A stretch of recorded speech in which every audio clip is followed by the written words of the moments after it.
Hello everyone. आज हम monopoly meaning and assumptions और कैरेक्टरिस्टिक को डिस्कस करेंगे। यानी इस वीडियो के अंदर हम ये देखेंगे कि एकाधिकार जो है उसका क्या अर्थ है और एकाधिकार जो बाजार प्रणाली है उसकी मुख्य मान्यताएं या उसकी जो विशेषताएं हैं वो कौन कौन सी है। तो सबसे पहले हम जो है बाजार के बारे में डिस्कस करते हैं। बाजार जो है अस्तित्व में आया है तो उसके पीछे जो मुख्य कारण रहा है वो यही रहा कि मनुष्य जो है वो एक ऐसा प्राणी है जिसकी आवश्यकताएं लगातार बढ़ती गई। तो जब मनुष्य की आवश्यकताएं सीमित थी तब मनुष्य जो है अपनी आवश्यकताएं जो थी उनसे संबंधित सभी वस्तुओं और सेवाओं का खुद ही प्रोडक्शन करता था। तो उसे ना तो दूसरे से लेने की आवश्यकता पड़ती थी। लेकिन जब मनुष्य की आवश्यकताएं बढ़ी तो उसे जो है अपने जितना वस्तुओं और सेवाओं का प्रोडक्शन करता था उनसे हट करके अलग अलग वस्तुओं और सेवाओं की आवश्यकता पड़ने लगी। तो उसके लिए मनुष्य ने जो है एक हल खोजा कि वो जिस वस्तु का प्रोडक्शन कर रहा था उस वस्तु का उसने अपनी आवश्यकता से ज़्यादा प्रोडक्शन किया और जो एक्सेस प्रोडक्शन उसके पास में हुआ उस एक्सेस प्रोडक्शन से उसने जो है अपनी ज़रूरत की दूसरी वस्तुएं और सेवाएं दूसरे उत्पादकों से जो है एक्सचेंज करनी शुरू कर दी। तो इस प्रकार से जो है वस्तु बाजार प्रणाली के साथ ही जो है बाजार अस्तित्व में आया। तो जैसे जैसे मनुष्य की आवश्यकताएं बढ़ती गई वैसे वैसे जो है बाजार व्यवस्था मजबूत होती गई। इसके अंदर जो है लगातार परिवर्तन आते गए। तो इस प्रकार अगर हम देखें तो बाजार जो होता है वो एक ऐसी व्यवस्था होती है जिसके अंदर क्रेता और विक्रेता जो होते हैं वो आपस में प्रत्यक्ष रूप से मिले या अप्रत्यक्ष रूप से एक दूसरे के संपर्क में आए और उसके बाद में जो है वस्तुओं और सेवाओं का जो है लेन देन तय कीमत पर करते हैं। तो इस प्रकार से बाजार जो प्रणाली होती है उसके तीन कंपोनेंट होते हैं। एक क्रेता होता है, एक विक्रेता होता है और तीसरा वस्तुएं और सेवाएं होती है। तो जब इन तीनों का अस्तित्व है जहाँ पर भी पाया जाता है, जहाँ पर भी क्रेता और विक्रेता मिलकर के वस्तुओं और सेवाओं का लेन देन करते हैं तो उस व्यवस्था को हम जब बाजार प्रणाली कहते हैं। अब बाजार जो होते हैं उसके अनेक प्रकार होते हैं, जैसे पूर्ण प्रतियोगिता बाजार, एकाधिकार बाजार और अपूर्ण या एकाधिकारी प्रतियोगिता बाजार। तो इससे पहले के जो वीडियोस थे उसके अंदर हमने पूर्ण प्रतियोगिता बाजार को डिस्कस कर लिया था। अब हम जो है एकाधिकार बाजार को डिस्कस करेंगे। तो पहले आप जो है एकाधिकार बाजार का अर्थ जानते हैं। तो बाजार जो प्रणाली होती है उसका जो है एक प्रकार जो है एकाधिकारी बाजार भी होता है। अब एकाधिकार को अगर आप देखें तो अंग्रेजी में उसको जो मोनोपोली कहते हैं और ये जो मोनोपोली शब्द है ये ग्रीक भाषा के मोनोपोलिन से लिया गया है और जिसका शाब्दिक अर्थ होता है बिक्री का एकाधिकार। तो इस प्रकार से अगर हम देखें तो एकाधिकार जो है बाजार की एक ऐसी व्यवस्था होती है जिसमें किसी भी वस्तु का एक ही उत्पादक या विक्रेता होता है। तो उस व्यवस्था को हम जो एकाधिकार कहते हैं। इसमें वस्तु का जो कोई भी निकट स्थानापन्न बाजार में उपलब्ध नहीं होता और ना ही जो है इसके अंदर एकाधिकारी जो होता है उसका कोई राइवल होता है या प्रतिद्वंद्वी जो होता है या प्रतियोगी जो होता है वो बाजार के अंदर उपलब्ध होता है। यानी कोई भी निकट स्थानापन्न का प्रोड्यूसर नहीं है। तो उस व्यवस्था को हम जो है एकाधिकार बाजार कहते हैं। एग्जाम्पल के तौर के ऊपर भारत के अंदर जो रेलवे और जो डाक तार व्यवस्था है वो जो है एकाधिकार बाजार के उदाहरण हैं। इसकी अब आप डेफिनेशन देखते हैं। बामोल के अनुसार एक शुद्ध एकाधिकारी की परिभाषा उस फर्म के रूप में की जाती है जो उद्योग भी होता है। यानी एकाधिकार के अंदर उद्योग और फर्म का जो है डिफरेंस है वो समाप्त हो जाता है। वह किसी विशेष वस्तु की एकमात्र विक्रेता होती है और जिसके निकट स्थानापन्न नहीं होते। तो जब किसी बाजार के अंदर किसी वस्तु का एक ही विक्रेता होता है और उस वस्तु के कोई निकट के स्थानापन्न उपलब्ध नहीं होते हैं तो उस व्यवस्था को जो है एकाधिकार बाजार कहा जाता है। मान्यता या विशेषताएं। एकाधिकार बाजार की निम्न विशेषताएं या मान्यताएं है। पहला, एक विक्रेता। एकाधिकार के अंदर किसी भी वस्तु का केवल एक ही विक्रेता होता है और ये जो एक विक्रेता होता है वो अकेली फर्म हो सकती है। ये जो है वो कोई संयुक्त पूंजी वाली फर्म हो सकती है। ये संयुक्त पूंजी फर्म वो फर्म होती है जिसके अंदर जो होते हैं बहुत सारे व्यक्ति मिल करके अपना पैसा लगाते हैं, यानी शेयर धारक होते हैं और वो मिल करके जो किसी एक कंपनी की स्थापना करते हैं। या ये जो एक समूह है हो सकता है जिस समूह के अंदर कुछ फर्में होती है लेकिन वो आपस में समझौता कर लेती है और समझौते के अनुसार वो जो एकाधिकारी के बन जाती है या एकाधिकारी की तरह व्यवहार करने लगती है। तो ये चाहे संयुक्त पूंजी कंपनी हो चाहे एक समूह हो, ये सभी जो है एक इकाई के रूप में जब विक्रय करते हैं तो उस अवस्था के अंदर जो है वो एकाधिकार जो है एकमात्र विक्रेता बाजार के अंदर बन जाता है। तो एकाधिकार की ये विशेषता है कि इसके अंदर जो विक्रेता होता है वो एक ही होता है। दूसरा होता है क्रेताओं की संख्या या अनेक क्रेता। एकाधिकार बाजार के अंदर जो क्रेताओं की संख्या बहुत ही ज्यादा होती है। विक्रेता जो होता है वो एक होता है लेकिन क्रेता अनेक होते हैं। तो ये जो क्रेता, ये जो ग्राहक होते हैं, इनकी इतनी ज्यादा संख्या होती है कि कोई भी जो क्रेता जो होता है या जो ग्राहक होता है वो अपनी मांग को प्रभावित करके मांग में परिवर्तन करके बाजार की मांग को ज्यादा प्रभावित नहीं कर सकता।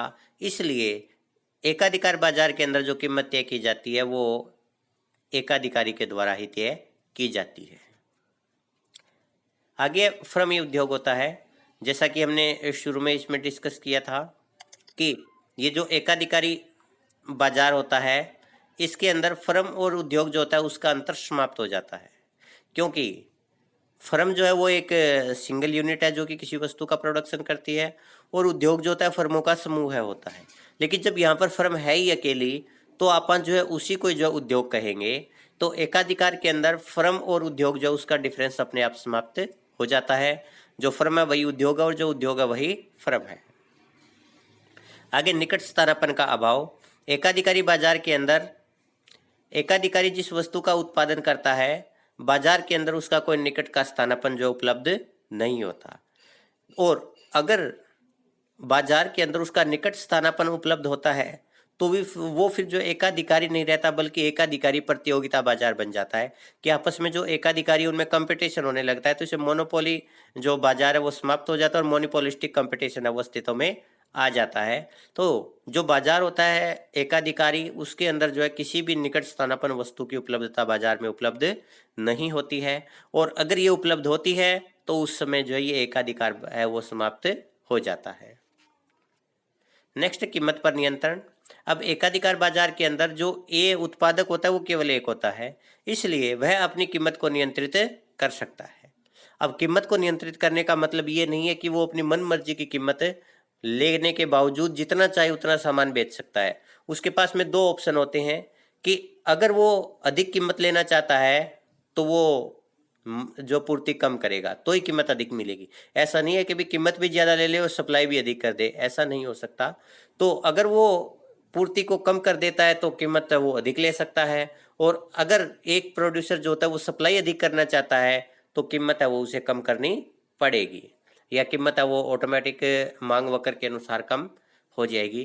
तो इस प्रकार से हम देखते हैं कि एकाधिकार के अंदर जो वो कीमत निर्धारित करने की पावर जो होती है वो एकाधिकारी के पास में होती है।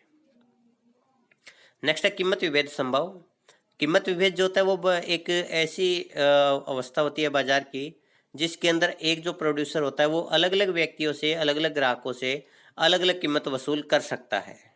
तो एकाधिकार के अंदर क्योंकि एक ही विक्रेता होता है इसलिए वो अपने अगर कोई जान पहचान के लोग हैं तो हो सकता है उनको वस्तु थोड़ी सस्ती दे सकता है वो, और वही वस्तु जो है अनजान व्यक्तियों को वो जो है महंगे दाम पर भी दे सकता है। तो इस प्रकार से एकाधिकार जो बाजार होता है उस बाजार के अंदर इस बात की संभावना है कि एकाधिकारी जो है अलग अलग ग्राहकों से अलग अलग कीमत भी वसूल कर सकता है। आगे पूर्ति वक्र का अभाव। अब पूर्ति वक्र क्या जो होता है वो क्या होता है? पूर्ति वक्र जो होता है वो एक निश्चित कीमत के ऊपर किसी भी वस्तु की पूर्ति की मात्रा को दिखाता है। जैसे आप एग्जाम्पल के तौर पर देखते हैं, 2 रुपये कीमत है और यहाँ पर सप्लाई 4 वस्तुओं की जा रही है, कीमत 3 रुपये, 5 वस्तुओं की सप्लाई। तो यहाँ पर आप देखिए 2 रुपये कीमत के ऊपर निश्चित ही सप्लाई है 2-4 वस्तुओं की, और 3 रुपये कीमत पर एक सप्लाई निश्चित है उसकी मात्रा है 5। लेकिन क्योंकि जो एकाधिकार बाजार होता है उसके अंदर कीमत विभेद संभव है, तो कीमत विभेद संभव होने की वजह से यहाँ पर एकाधिकारी जो होता है उसी कीमत के ऊपर हो सकता है कि भी मात्रा ज़्यादा भी बेच दे। जैसे मान लीजिए 2 रुपये कीमत के ऊपर उसने जो है 4 वस्तुओं की सप्लाई करनी है, लेकिन उसकी जान पहचान का एक व्यक्ति और आ गया तो हो सकता है वो एक वस्तु और भी बेच दे, वस्तुएं 5 हो गई। उसके जान पहचान के 2 व्यक्ति आ जाते हैं तो हो सकता है कि वो वस्तुएं जो है पहले से ज़्यादा बेचने लग जाए। तो इस प्रकार से एकाधिकारी के अंदर कीमत विभेद जो होता है उसकी वजह से ये कहना निश्चित नहीं है कि एक पर्टिकुलर प्राइस के ऊपर एक विक्रेता जो उतनी ही मात्रा बेचेगा। तो किसी विशेष कीमत के ऊपर जब बेची जाने वाली मात्रा को अगर अपन निर्धारित नहीं कर सकते, निश्चित नहीं कर सकते, तो उस अवस्था के अंदर जो है कि पूर्ति वक्र जो होता है उसका निर्धारण भी संभव नहीं होता। नेक्स्ट है फर्मों के बाजार में प्रवेश पर रोक। एकाधिकार जो बाजार प्रणाली होती है उसके अंदर कोई भी जो फर्म होती है, कोई भी नई फर्म है, वो बाजार में प्रवेश नहीं कर सकती, क्योंकि अगर नई फर्में बाजार में प्रवेश करेंगे तो उस अवस्था के अंदर एकाधिकार समाप्त हो जाएगा। तो इस अवस्था के अंदर जो है वो अनेक प्रकार की कानूनी और प्राकृतिक और तकनीकी जो बाधाएं होती है वो जो है प्रिवेल करती है। जैसे इसके अंदर कच्चे माल पर एकाधिकार, जैसे मान लीजिए कि एक जो है कोई भी वस्तु है, उस वस्तु का जो प्रोडक्शन किया जाता है, उस वस्तु का प्रोडक्शन के अंदर जो कच्चा माल लग रहा है, जैसे मान लीजिए उस कच्चे माल के अंदर एक ऐसे पानी की आवश्यकता है, एक विशेष प्रकार का वाटर की आवश्यकता है जो केवल ए व्यक्ति के खेत में ही मिलता है। अब बी व्यक्ति चाह करके भी उस पानी से बनने वाली वस्तु का प्रोडक्शन नहीं कर सकता जब तक ए उसको ये कच्चा माल उपलब्ध ना करवाए। तो ए उसको कच्चा माल देगा नहीं, क्योंकि वो खुद की मोनोपोली बनाए रखना चाहता है। तो कई बार जो कच्चे माल के साधन होते हैं उनके ऊपर अगर किसी एक व्यक्ति, एक फर्म का एकाधिकार होता है तो तैयार माल के ऊपर भी उसका एकाधिकार स्थापित हो जाता है, क्योंकि वो जो है उस कच्चे माल को जो है दूसरे को प्रयोग करने की अनुमति नहीं देता। पेटेंट्स, कई बार जो पेटेंट्स होते हैं वो भी जो है एकाधिकार के अस्तित्व के लिए जिम्मेवार है कि पेटेंट के अंदर कोई भी व्यक्ति किसी विशेष टेक्नोलॉजी या किसी विशेष वस्तु का अपने नाम पर पेटेंट करवा लेता है, उसके बाद में जो उस वस्तु का जो कोई दूसरा प्रोडक्शन है नहीं कर सकता, तो इसकी वजह से भी जो है नई फर्में बाजार में प्रवेश नहीं कर सकती। लाइसेंस प्रणाली, कई बार सरकार जो होती है किसी एक ही फर्म या एक ही व्यक्ति को लाइसेंस देती है, बाकी व्यक्तियों को उस जैसी वस्तु बनाने के लिए लाइसेंस ही नहीं देती, तो उस अवस्था के अंदर भी जो है बाजार के अंदर नई फर्में प्रवेश नहीं कर सकती, क्योंकि नई फर्म बना की स्थापना के लिए लाइसेंस की आवश्यकता है और लाइसेंस जो होता है वो सरकार उसको दे नहीं सकती। कई बार जो होती है वो पूंजी भी होती है कि किसी विशेष वस्तु के प्रोडक्शन के लिए बहुत अधिक मात्रा के अंदर पूंजी की आवश्यकता होती है, और वो पूंजी जो है एक फर्म ने तो जैसे तैसे करके जुटा ली, चाहे उसने स्वयं की पूंजी लगाई हो, चाहे उसने संयुक्त पूंजी कंपनी बनाई हो। अब दूसरी फर्म व्यक्तियों के लिए या दूसरी फर्मों के लिए पॉसिबल नहीं कि उतनी अधिक मात्रा में पूंजी को वो जुटा पाए, तो उस वजह से भी कोई जो दूसरा प्रोड्यूसर होता है वो जो है उस बाजार के अंदर प्रवेश नहीं कर सकता। तो ये जो वजह है जिसकी वजह से जो है फर्मों के बाजार के अंदर प्रवेश करने पर रोक होती है। आगे एआर और एमआर कर्व का अलग अलग होना। एआर का मतलब एवरेज रेवेन्यू और एमआर का मतलब मार्जिनल रेवेन्यू। तो पूर्ण प्रतियोगिता बाजार के अंदर हमने ये देखा था कि भी एआर और एमआर कर्व जो होते हैं एक ही होते हैं, और उसके पीछे कारण था कीमत की समानता, कि सभी वस्तुएं जो थी एक ही कीमत के ऊपर बेच रहे थे सभी विक्रेता। लेकिन एकाधिकार के अंदर जो है ऐसा नहीं होता है। एकाधिकार के अंदर एक प्रोड्यूसर अगर सप्लाई अधिक करना चाहता है तो कीमत कम हो जाएगी, और अगर एक प्रोड्यूसर सप्लाई को कम करता है तो उसकी वजह से जो प्राइस है वो बढ़ जाएंगे। तो इस अवस्था के अंदर एआर और जो एमआर कर्व होते हैं वो बाएं से दाएं नीचे की तरफ गिरते हुए होते हैं, और यहाँ पर एआर कर्व जो होता है वो डिमांड कर्व भी है और ये प्राइस कर्व भी होता है। तो ये दिखाता है कि अगर कीमत ओपी है तो ओ क्यू मात्रा की मांग की जा रही है। जैसे कीमत कम होगी या एक प्रोड्यूसर जो है अधिक सप्लाई करना चाहता है तो वो कीमत को कम करेगा, तो मांग है वो बढ़ जाएगी। तो इस प्रकार से जो एकाधिकारी बाजार होता है, एकाधिकारी बाजार के अंदर एआर और एमआर कर्व जो होते हैं वो दोनों अलग अलग होते हैं, लेकिन एक इनकी जो खास बात है वो ये है कि एमआर कर्व जो होता है हमेशा ही एआर कर्व के बाईं ओर स्थित होता है, या हम ये कह सकते हैं कि एआर कर्व जो है वो एमआर कर्व के दाईं ओर स्थित होता है। ये नीचे की तरफ गिरते हुए होते हैं, और ये दिखाते हैं कि एआर के अंदर जब एमआर में गिरावट आती है तो एआर में भी गिरावट आती है, लेकिन एमआर के गिरने की दर है वो एआर के मुकाबले ज़्यादा होती है। तो इस प्रकार से एकाधिकार बाजार के अंदर आप ये अवश्य याद रखिएगा कि एमआर और एआर कर्व जो होते हैं वो नीचे की तरफ गिरते हुए होते हैं। एमआर कर्व जो होता है वो एआर कर्व के बाईं तरफ रहेगा हमेशा ही। इसी के आधार पर हम जो आगे या जो अपना एकाधिकारी बाजार है उसके अंदर जो संतुलन की व्याख्या करेंगे, तो उसके अंदर जो है एआर और एमआर कर्व का काफ़ी महत्वपूर्ण रोल रहेगा। इसके साथ अपना ये टॉपिक समाप्त होता है। धन्यवाद।